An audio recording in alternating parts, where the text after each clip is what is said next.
Good afternoon. Welcome to the Tennessean's Bizcast. I'm Lance Williams, business editor of the Tennessean, joined today by Jarmon with MEPR. We appreciate you joining us. Of course. First, we're going to talk a little bit about a couple of stories that have been breaking on our website over the past couple of days, and then we're going to get our small business topic for the week.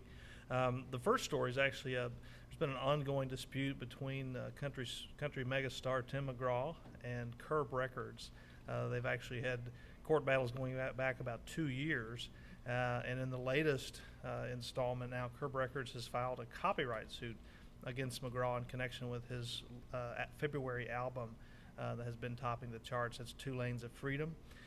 Basically, they're saying that he recorded those songs while still under contract with them, and they actually are the owners of the copyright. So that continues that court battle, and we'll, of course, be following it to see where it goes. But that's the latest headline from that situation. Also wanted to point your attention to a story we did over the weekend on the Nissan Leaf. We actually were one of the first media outlets to be able to go inside the assembly plant in Smyrna and be able to watch Nissan's car kind of rolling down the line. We actually put together photographer Shelly Mays put together a great time-lapse video. It's about 5 minutes long, and it follows a Nissan Leaf throughout the entire production process. So it's just a really great video, and really kind of gives you a sense of how these get put together. So I would encourage you to go to the website and definitely check that out. It's a lot of fun, and if you're into factories and watching things come together, it's a neat view. But Key, we're going to go ahead and go into our topic of the day. Okay. It's government contracting. Yes. And that may sound like a very arcane topic, and why would I want to get involved with government? But actually, there's good opportunity. There's good opportunity for small businesses in that regard.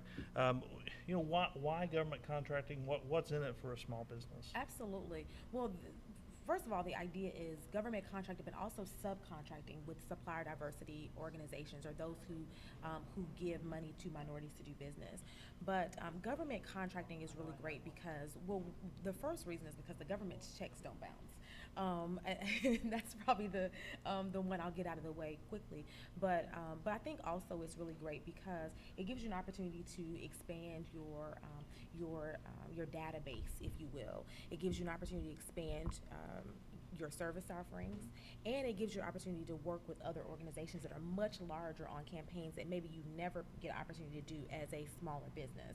So I think that's really why government contracting is helpful, or being certified to do work as a minority business or a small woman business or a small minority business. Okay. Well, and it speaks to that sort of the concept of checks don't bounce. It's I guess because having government there as well, many times they have goals and requirements for small businesses, for women-owned or minority-owned businesses. Yes. Like they have thresholds they have to hit in terms of how many contractors they work with versus maybe a private company that does it more because they feel like they should. Absolutely. But government contracts, there are some more opportunities built in, I guess. Yeah, absolutely. And we're talking more metro and local and state government contracting. There's a whole nother element on the federal side that I think is really important for people to identify as well. But I think we start here because this is where it's usually the most difficult point of entry for people. But once you get into the process, I won't say that it's easy, but it's simpler at a certain point. But yes, absolutely. You get an opportunity, government contracts set aside a certain amount for minority vendors. Minority in this case could be African American, Latino, as well as women. So there's a good opportunity. So sometimes you'll see construction companies who have women who are or who are the head of the company, and so they're able to get some of these contracts as well. We look at some of our Music City Center and some of our new developments, and they have had some great set-asides for minorities and have gotten some great percentages to minorities, which is the benefit to being certified as a government contractor. Gotcha. Now, when people hear government, they think red tape. Yes. Talk to us a little bit about that process. I mean, that can be potentially daunting for some folks. So how do you get started? Sure. First and foremost, I'm going to say I started with the state first, and then you can get certified through other places. But I started with the state. I would suggest give them a call. It's the Governor's Office of Diversity Business Enterprise, GoDBE is what they call it. But start there first, pick up the phone and call them or go and visit them, because having a relationship with them is the biggest difference in them helping you get through the process or it taking you 6 months. And literally, it probably took all of maybe 2 or 3 weeks once the process got going for them to get me in the system and approve me. But I had to make a phone call to them to say, okay, what do I need to do first? Because there are a few different steps that are not easily laid out on the website. As easy as all of our government websites want to be, they're really not. It's helpful, and so you should call and build a relationship. You also should build a relationship so that you know, like as an example, I'm listed as a minority business enterprise because I'm the only company in the state of Tennessee with a minority business enterprise who does social media. So having that relationship allowed me to get that certification. So that's really important for you as a business owner to have a conversation. Then the mayor's office will accept that. So the mayor's office of diversity, they accept that. Then there are lots of other places to get certified as well if you want to. NES has a list of certifying partners. The airport is a certifier, so they will give you TDOT locally, TMSDC, which is the Tennessee Minority Supplier Development Council. They will also certify you. NABO, which is a women's organization. So there are lots of places to go get certified. Doesn't really matter which one you go. It really depends on which track you want. But that is so vital to you doing business. Also, again, remember, NES is not necessarily a government agency, but it's quasi. So you want to make sure, or the airport is an example, quasi-government. So you want to really make sure that you're in place certified so that you can get bids with those organizations as well. Now, it sounds like there's a process and paperwork involved and other things. Is it going to cost business owners money? Does it cost money to do this? It costs you absolutely nothing. You do have to have some things in place, like your past tax returns, which of course you should have. Some certifiers will have a stipulation, like you have to be in business a certain amount of time. The only amount, let me take that back, the only amount that it will cost you is your business license. You don't have a business license, you need to go get that. It's about $47 or something like that from the city. But that's about the only amount of money that you have to pay. Now, let me say there are some organizations like TMSDC that will charge you, but they're doing federal contracts, they're doing greater contracts, that's going to cost you a little bit. Aero bids through the airport is not going to cost you anything if you go through the airport. They have a certain amount of set-asides that they can give to business owners. Okay. So that's kind of to give a little bit of information. Okay. Now, and you talked about sort of the social media aspect, but now is this something that there are a lot of different types of companies that can get involved, or is it just one certain type? How? No, think about every single thing that you see in the world, from the baby bonnets on the babies, the blankets, the trash can liners, to I just got something for yearbooks and T-shirts from a local organization, PR, community engagement. Everything you can think of.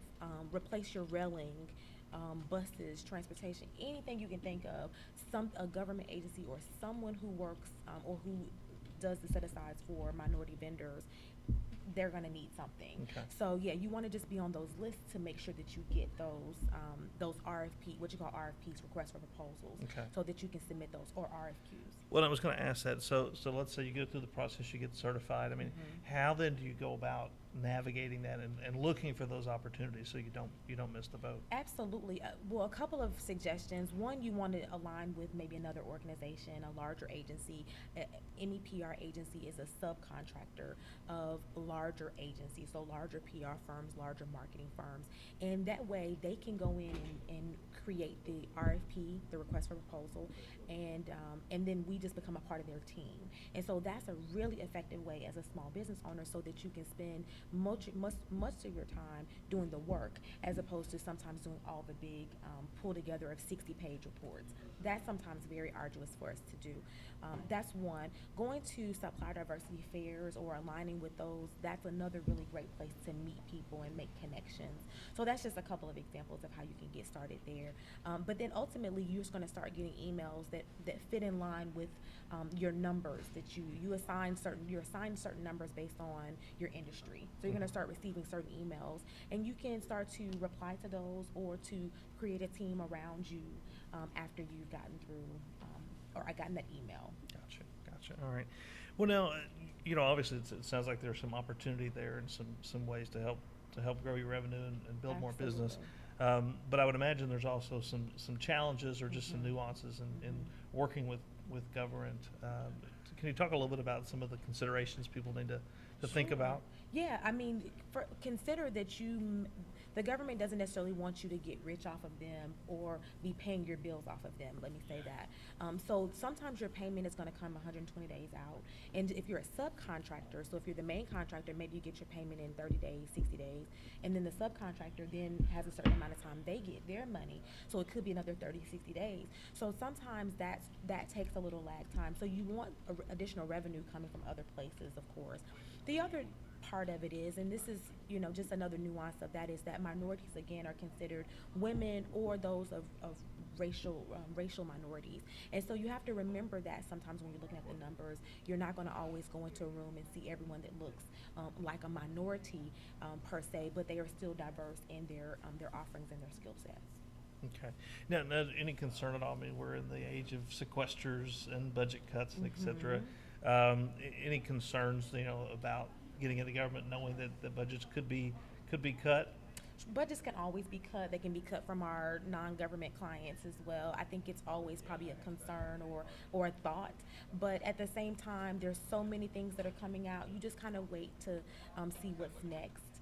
I'm not so much concerned about those I'm currently in contract with, cutting a budget per se. But certainly I have seen more government agencies cut internally and then contract out so that they can save on certain parts of the budget. Well, and I think that's great advice to not necessarily put all your eggs in the government basket. No, never put all your eggs in any one basket. Gotcha. All right. Well, Kia, thank you so much. It's been very, very helpful. And we thank you for joining us, and we encourage you to join us every Tuesday for business information, and come to the Tennessean.com website every day of the week for sports and entertainment and politics and a variety of webcasts that you can see throughout the day.